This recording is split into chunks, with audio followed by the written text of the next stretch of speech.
Hey YouTube, Team Warrior coming at you with a video. It's a regional deck. What's your name? Andrew Johnson. Yep, he played, what was your deck called? Call it Rabbit Beat. Okay, he went 5-0 today, but unfortunately he drew bad hands in the last 3 rounds, but he didn't top. But it's still a really good deck, so he's going to show the deck profile and explain some of the card choices and whatnot. So, yeah. Alright. Well, the deck basically runs around Rescue Rabbit. Basically, I looked at it like the format's coming more stun-like, and people are going to play more back row. The only back row that really gets rid of Rabbit is Solemn Warning, and if the Rabbit hits the field, it's not going to leave unless I want it to. So, I made 2 maxis. Since my deck is kind of slow, I wanted to slow them down as well, and speed myself up to all my answers to the cards that they get. And I played double Snowman Eater, double Reaper. I play these because most people right now, the format is they're maining Thunder Kings now, and they're maining big beasts with the Rock Stun and the Yugiohs coming out and everything, you know. So I figured Snowman Eater would be a good answer to Thunder King, you know, game 1 and help me get in there. And plus, it's like another trap card that I can turn into a weapon when I exceed with it. And Spirit Reaper, I have a lot of removal. So Spirit Reaper he'll give me advantage. He'll give me whether it's plucking a card out the opponent's hand, or they'll have to waste their D presence on it, or the lance they might be holding. And also, if I flip them, they'll have to warn. If they warning, then that's a free rabbit. So I played this, and also it's overlay fodder for big beasts during the end when I've like winded them down. Because I've won plenty of games with Acid Golem just swinging over for game, because they took so much damage from Rabbit they couldn't even take an Acid Golem over their Guayaba or something. And I made Trip Thunder King. Just good this format. Especially with the Yugiohs and, you know, the adding to the hand, and plus you got windups going crazy with their exceeds. If they don't open up an answer to him, then basically opening up Shark Magician is just like nothing to me. Especially with me always setting like 3, you know. And double tour guide with Sangan. I was contemplating playing a Night Assailant, but test hands I was drawing it a lot. I didn't want to draw it a lot, you know, and plus I felt like something better could be there. I should only need to do tour guide once. I figured if I summon a tour guide, they bail it, and I have another tour guide, you know. Plus I play pot, so if I drew in a Sangan, I can search tour guide, and tour guide gets tour guide. You know, it's never gonna be anything dead, and that's the reason why I did that. Also, tour guide. If tour guide first turn is instant carrier, which gets me wind up Rabbit out first turn, and then I set for it, win the game. Trip Guayaba, because there's a lot of if somebody summons tour guide and I max C, they're gonna stop at the Sangan. They're gonna get Sangan in turn. I go summon Guayaba, and a lot of people are stupid. They put their Sangan in defense, so I go Guayaba swing. They go deep person, I go chain lance, and I get off my either Logi or Doko, whichever one, depending on what my hand is. And whatever they search out does not matter, because I have complete control after that. All right, and then no Actually, MVP of the deck. around because it's kind of upside down the thing. Do it like that. It's cool though. All right, no problem. Just say that from the beginning. Okay, and then 2 rabbits. Yep, wind up Rabbit, MVP of the deck. You don't know how many times my opponent like sets 4 in the back and passes, and I summon Wind Up Rabbit and it's good. And I go hit. They take 14. They'll summon a big monster swing. I run, take the damage, and then he comes back. Then I play Smash. Take 14. You know, set 1 pass. Then they'll summon another big monster. Swing. I go during damage lance.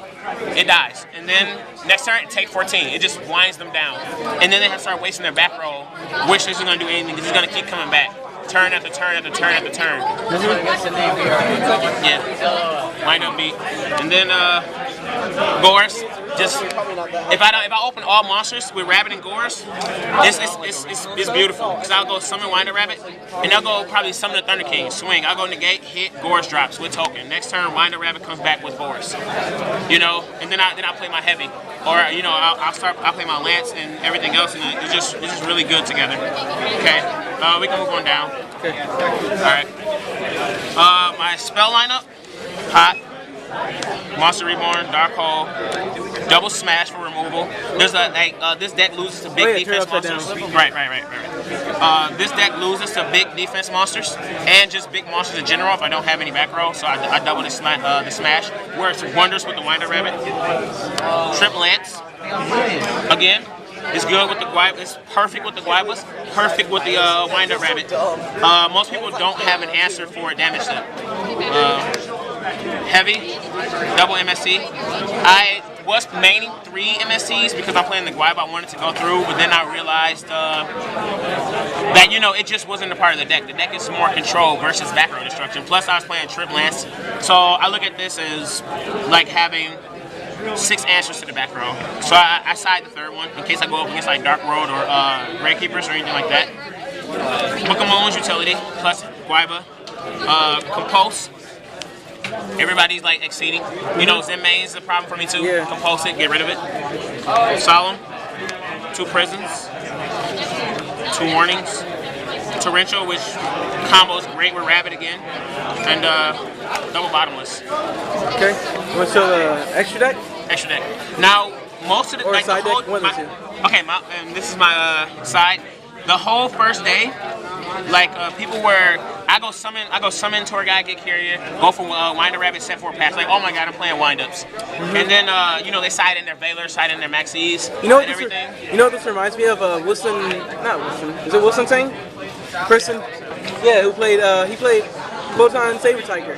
Right. I remember that. Well, like game 2, they'll side in to more wind up, remove to like more wind up help, and I'll side out. I'll like side out like my tour guides, and I'll like side out probably, you know, some of the cards that would help me in a matchup. Like I'll play wind-ups and the guy, you know, he kept his factories in. I sided these out and sided these out because I knew he sided in 2 Valors and 2 Maxis. He wasn't mating them. And I put in double Cyber for when he made his Zen Mighty or his Zembayo, you know, and he was playing that.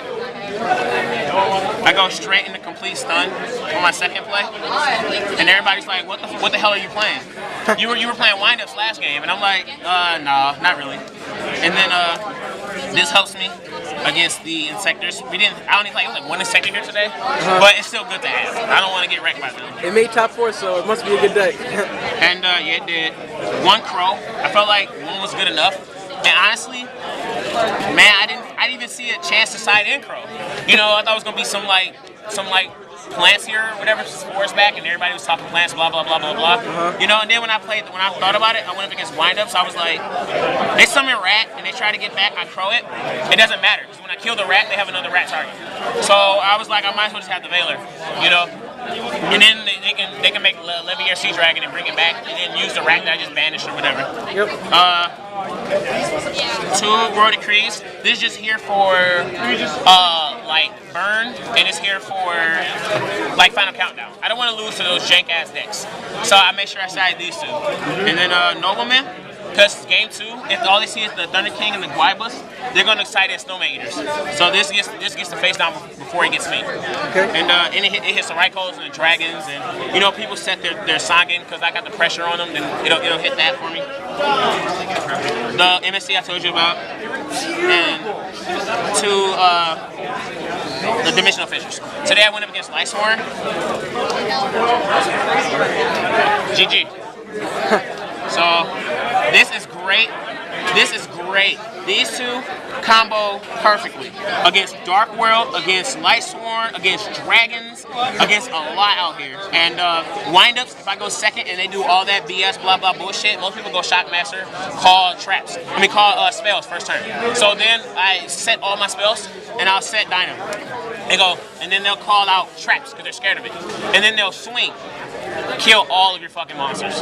Every last one. And they're like, whoa, that shit works. So that's the deck right there. Okay. Is the extra deck important or it's not really too mainly much. windups and matey. It's just Gem Knight for beat. Yep. Utopia utility. These for the Guayabas. That for the face downs, the high defense. They actually won me a game. Like, all these cards won me a game. Roach for Dragons. I don't seem to use Roach a lot. I just beat down, but you want to have it. my stroke for just a lot of things. Like, Yeah, it's just a good it's a card. lot of things. I went up against a tempo, booked it, and then swung over it. And, or, you know, I went up against a Fortress. His defense is only 16. I booked it, swung, and I had Fissure out. I was able to kill it and not get my stuff destroyed. I wouldn't have got over it with a 2500 attack. Acid Golem, just this guy won me so many games. I'll be like, where your life? They'll be like 11. Golem, swing. They'll be like deep press, and I'll be like Lance for game. And then that utility. Yep. Utility. Main staples. This is pretty. This is like pretty good. If I went up against a wind-up matchup, I'll take their rabbit. I'll just take their shit. And then Tempo utility. If you're not playing this guy, you're stupid. I'm just gonna put it that way. Read them and feel smarter. Zen mains, carrier, and the Chimera Tech. Okay, so anything else you want to say? I just want to say to the guys that played last 3 rounds, you guys top deck phenomenally. You guys top deck phenomenally. You guys draw the best. And man, thanks for keeping me out of this. I wanted to repeat undefeated, but it didn't happen today. But this is a deck. If you think it's cool, try to improve on it. And that's all I got to say. So that's about it for this deck profile. If you like it, hit the thumbs up, and yeah, I'll be back with more videos. Teamward out. Peace.